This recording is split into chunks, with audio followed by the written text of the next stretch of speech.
శ్రీ గురుభ్యో నమః. ఒకరోజు సంపన్నుడైన భక్తుడు పరమాచార్య దర్శనం కోసం వచ్చారు. అతను చాలా సంపన్నుడు, కానీ ఒక్క పైసా కూడా ఖర్చు చేయడు. కుడి చేత్తో నోటిని ఆనించి అణుకువతో తన సమస్యను గురించి ఇలా చెప్పనారంభించాడు. నాకు చాలా కాలంగా రక్తపోటు, మధుమేహం ఉన్నాయి. ఇప్పుడు క్యాన్సర్తో కూడా బాధపడుతూ ఉన్నాను. ఈ ఆరోగ్య సమస్యలు నన్ను తీవ్రంగా బాధిస్తూ ఉన్నాయి.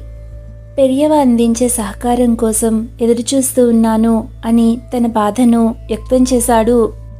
మహాస్వామివారే పరిహారాన్ని సూచించి రక్షించాలని వేడుకున్నాడు. నేను చెప్పినట్లు చేస్తావా అని అడిగారు మహాస్వామివారు. తప్పకుండా పెరియవా అంటూ సమాధానమిచ్చాడు ఆ వ్యక్తి. ఇది నీకు కష్టం కావచ్చు అన్నారు మహాస్వామివారు.